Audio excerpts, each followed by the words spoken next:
کوئی حاکم نہیں تھا جو ان کو کسی بات میں ذلیل دانیوں سے بہت دور تھے اور کسی سے ان کو کچھ سروکار نہ تھا. سو وہ سرا اور استال کو اپنے بھائیوں کے پاس لوٹے اور ان کے بھائیوں نے ان سے پوچھا کہ تم کیا کہا؟ چلو ہم ان پر چڑھ جائیں کیونکہ ہم نے اس ملک کو دیکھا کہ وہ بہت اچھا ہے، اور تم کیا چپ چاپ ہی رہے؟ اب چل کر اس ملک پر قابض ہونے میں سستی نہ کرو. اگر تم چلے تو ایک مطمئن قوم کے پاس پہنچو گے اور وہ ملک وسیع ہے کیونکہ خدا نے اسے تمہارے ہاتھ میں کر دیا ہے. وہ ایسی جگہ ہے جس میں دنیا کی کسی چیز کی کمی نہیں. تب بنی دان کے گھرانے کے 600 مرد جنگ کے ہتھیار باندھے ہوئے سرا اور استال سے روانہ ہوئے اور جا کر یہودا کے کریت یریم میں خیمہ زن ہوئے. اسی لیے آج کے دن تک اس جگہ کو مہنے دان کہتے ہیں اور یہ کریت یریم کے پیچھے ہے. اور وہاں سے چل کر افرائیم کے کوہستانی ملک میں پہنچے اور میکا کے گھر آئے. تب وہ 5 مرد جو لیس کے ملک کا حال دریافت کرنے گئے تھے اپنے بھائیوں سے کہنے لگے، کیا تم کو خبر ہے کہ افود اور ترافیم اور ایک کھدا ہوا بت اور ایک ڈھالا ہوا بت ہے؟ سو اب سوچ لو کہ تم کو کیا کرنا ہے. تب وہ اس طرف مڑ گئے اور اس لاوی جوان کے مکان میں یعنی میکا کے گھر میں داخل ہوئے اور اس سے خیر و عافیت پوچھی. اور وہ 600 مرد جو بنی دان میں سے تھے جنگ کے ہتھیار باندھے پھاٹک پر کھڑے رہے.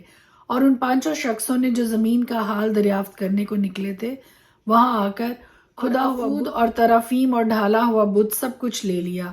اور وہ کاہن پھاٹک پر ان 600 مردوں کے ساتھ جو جنگ کے ہتھیار باندھے تھے کھڑا تھا.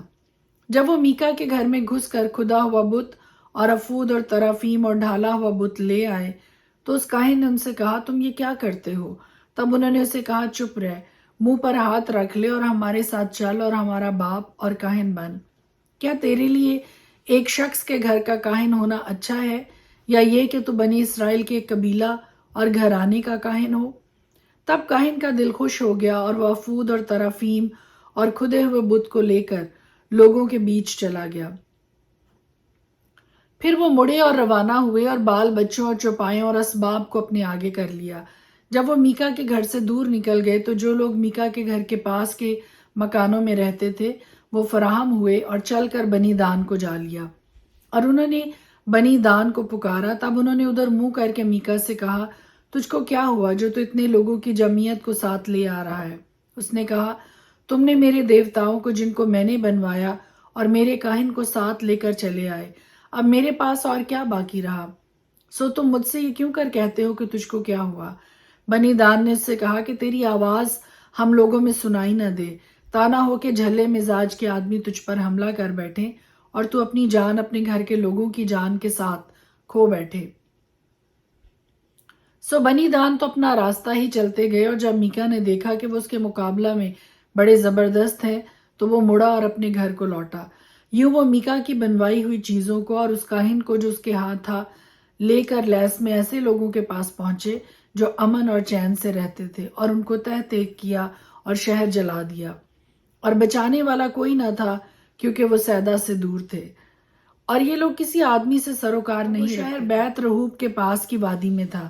پھر انہوں نے وہ شہر بنایا اور اس میں رہنے لگے اور اس شہر کا نام اپنے باپ دان کے نام پر جو اسرائیل کی اولاد تھا دان ہی رکھا، لیکن پہلے اس شہر کا نام لیس تھا. اور بنی دان نے وہ کھدا ہوا بت اپنے لیے نصب کر لیا اور یونتن بن جرسوم بن موسیٰ اور اس کے بیٹے اس ملک کی اسیری کے دن تک بنی دان کے قبیلہ کے کاہن بنے رہے. اور سارے وقت جب تک خدا کا گھر سیلا میں رہا وہ میکا کے تراشے ہوئے بت کو جو اس نے بنوایا تھا اپنے لیے نصب کیے رہے. قضات کی کتاب اس کا 19 باب. اور ان دنوں میں جب اسرائیل میں کوئی بادشاہ نہ تھا ایسا ہوا کہ ایک شخص نے جو لاوی تھا اور افرائیم کے کوہستانی ملک کے پرلے سرے پر رہتا تھا بیت لحم یہودا سے ایک حرم اپنے لیے کر لی. اس کی حرم نے اس سے بے وفائی کی اور اس کے پاس سے بیت لحم یہودا میں اپنے باپ کے گھر چلی گئی اور 4 مہینے وہیں رہی. اور اس کا شوہر اٹھ کر اور ایک نوکر اور 2 گدھے ساتھ لے کر اس کے پیچھے روانہ ہوا کہ اسے منا پھسلا کر واپس لے آئے. سو وہ اسے اپنے باپ کے گھر میں لے گئی اور اس جوان عورت کا باپ اسے دیکھ کر اس کی ملاقات سے خوش ہوا. اور اس کے خسر یعنی اس جوان عورت کے باپ نے اسے روک لیا اور وہ اس کے ساتھ 3 دن تک رہا اور انہوں نے کھایا پیا اور وہاں ٹکے رہے. چوتھے روز جب وہ صبح سویرے اٹھے اور وہ چلنے کو کھڑا ہوا تو اس جوان عورت کے باپ نے اپنے داماد سے کہا، ایک ٹکڑا روٹی کھا کر تازہ دم ہو جا، اس کے بعد تم اپنی راہ لینا۔ سو وہ دونوں بیٹھ کے اور مل کر کھایا پیا۔ پھر اس جوان عورت کے باپ نے اس شخص سے کہا، رات بھر اور ٹکنے کو راضی ہو جا اور اپنے دل کو خوش کر۔ پر وہ مرد چلنے کو کھڑا ہو گیا، لیکن اس کا خسر اس سے بجد ہوا، سو پھر اس نے وہیں رات کاٹی، اور 5ویں روز وہ صبح سویرے اٹھا تاکہ روانہ ہو۔ اور اس جوان عورت کے باپ نے اس سے کہا، ذرا خاطر جمع رکھ اور دن ڈھلنے تک ٹھہرے رہو۔ سو دونوں نے روٹی کھائی، اور جب وہ شخص اور اس کی حرم اور اس کا نوکر چلنے کو کھڑے ہوئے تو اس کے خسر یعنی اس جوان عورت کے باپ نے اس سے کہا، دیکھ اب تو دن ڈھلا اور شام ہو چلی، سو میں تم سے منت کرتا ہوں کہ تم رات بھر ٹھہر جاؤ۔ دیکھ دن تو خاتمہ پر ہے، سو یہیں ٹک جا، تیرا دل خوش ہو، اور کل صبح ہی صبح تم اپنی راہ لگنا تاکہ تم اپنے گھر کو جاؤ۔ پر وہ شخص اس رات رہنے پر راضی نہ ہوا، بلکہ اٹھ کر روانہ ہوا اور یبوس کے سامنے پہنچا۔ یروشلم یہی ہے، اور 2 گدھے زین کسے ہوئے اس کے ساتھ تھے، اور اس کی حرم بھی ساتھ تھی۔ جب وہ یبوس کے برابر پہنچے تو دن بہت ڈھل گیا تھا، اور نوکر نے اپنے آقا سے کہا، ہم یبوسیوں کے اس شہر میں مڑ جائیں اور یہیں ٹکیں۔ اس کے آقا نے اس سے کہا، ہم کسی اجنبی کے شہر میں جو بنی اسرائیل میں سے نہیں داخل نہ ہوں گے، بلکہ ہم جبا کو جائیں گے۔ پھر اس نے اپنے نوکر سے کہا کہ ہم ان جگہوں میں سے کسی میں چلیں اور جبا یا راما میں رات کاٹیں۔ سو وہ آگے بڑھے اور راستہ چلتے ہی رہے، اور بنیامین کے جبا کے نزدیک پہنچتے پہنچتے سورج ڈوب گیا۔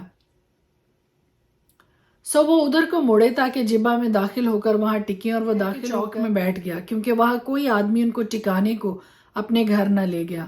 اور شام کو ایک پیر مرد اپنا کام کر کے وہاں آیا۔ یہ آدمی افرائیم کے کوہستانی ملک کا تھا اور جبا میں آ بسا تھا، پر اس مقام کے باشندے بنیامینی تھے۔ اس نے جو آنکھیں اٹھائی تو اس مسافر کو اس شہر کے چوک میں دیکھا۔ تب اس پیر مرد نے کہا، تو کدھر جاتا ہے اور کہاں سے آیا ہے؟ اس نے اس سے کہا، ہم یہودا کے بیت لحم سے افرائیم کے کوہستانی ملک کے پرلے سرے کو جاتے ہیں۔ میں وہیں کا ہوں اور یہودا کے بیت لحم کو گیا ہوا تھا، اور اب خداوند کے گھر کو جاتا ہوں۔ یہاں کوئی مجھے اپنے گھر میں نہیں اتارتا، حالانکہ ہمارے ساتھ ہمارے گدھوں کے لیے بھوسا اور چارہ ہے، اور میرے اور تیری لونڈی کے واسطے اور اس جوان کے لیے جو تیرے بندوں کے ساتھ ہے روٹی اور میں بھی ہے، اور کسی چیز کی کمی نہیں۔ اس پیر مرد نے کہا، تیری سلامتی ہو، تیری سب ضرورتیں باہر صورت میرے ذمہ ہوں، لیکن اس چوک میں ہرگز نہ ٹک۔ وہ اسے اپنے گھر لے گیا اور اس کے گدھوں کو چارہ دیا، اور وہ اپنے پاؤں دھو کر کھانے پینے لگے۔ اور جب وہ اپنے دلوں کو خوش کر رہے تھے تو اس شہر کے لوگوں میں سے بعض خبیثوں نے اس گھر کو گھیر لیا اور دروازہ پیٹنے لگے، اور صاحب خانہ یعنی پیر مرد سے کہا، اس شخص کو جو تیرے گھر میں آیا ہے باہر لے آ تاکہ ہم اس کے ساتھ صحبت کریں۔ وہ آدمی جو صاحب خانہ تھا باہر ان کے پاس جا کر ان سے کہنے لگا، نہیں میرے بھائیوں، ایسی شرارت نہ کرو، چونکہ یہ شخص میرے گھر میں آیا ہے، اس لیے یہ حماقت نہ کرو۔ دیکھو میری کنواری بیٹی اور اس شخص کی حرم یہاں ہے، میں ابھی ان کو باہر لائے دیتا ہوں۔ تم ان کی حرمت لو اور جو کچھ تم کو بھلا دکھائی دے ان سے کرو، پر اس شخص سے ایسا مکروہ کام نہ کرو۔ پر وہ لوگ اس کی سنتے ہی نہ تھے۔ پس وہ مرد اپنی حرم کو پکڑ کر ان کے پاس باہر لے آیا۔ انہوں نے اس سے صحبت کی اور ساری رات صبح تک اس کے ساتھ بدذاتی کرتے رہے، اور جب دن نکلنے لگا تو اس کو چھوڑ دیا۔ وہ عورت پاؤں پھٹتے ہوئے آئی اور اس مرد کے گھر کے دروازہ پر جہاں اس کا خاوند تھا گری، اور روشنی ہونے تک پڑی رہی۔ اور اس کا خاوند صبح کو اٹھا اور گھر کے دروازے کھولے اور باہر نکلا کہ روانہ ہو، اور دیکھو وہ عورت جو اس کی حرم تھی گھر کے دروازہ پر اپنے ہاتھ آستانہ پر پھیلائے ہوئے پڑی تھی۔ اس نے اس سے کہا، اٹھ ہم چلیں، پر کسی نے جواب نہ دیا۔ تب اس شخص نے اسے اپنے گدھے پر لاد لیا، اور وہ مرد اٹھا اور اپنے مکان کو چلا گیا۔ اور اس نے گھر پہنچ کر چھری لی اور اپنی حرم کو لے کر اس کے اعضاء کاٹے اور اس کے 12 ٹکڑے کر کے اسرائیل کی سب سرحدوں میں بھیج دیے۔ اور جتنوں نے یہ دیکھا وہ کہنے لگے کہ جب سے بنی اسرائیل ملک مصر سے نکل آئے اس دن سے آج تک ایسا فعل نہ کبھی ہوا اور نہ دیکھنے میں آیا۔ سو اس پر غور کرو اور صلاح کر کے بتاؤ۔ خدا کے پاک کلام کے پڑھے اور سنے جانے پر اس کی خاص برکت ہو، آمین۔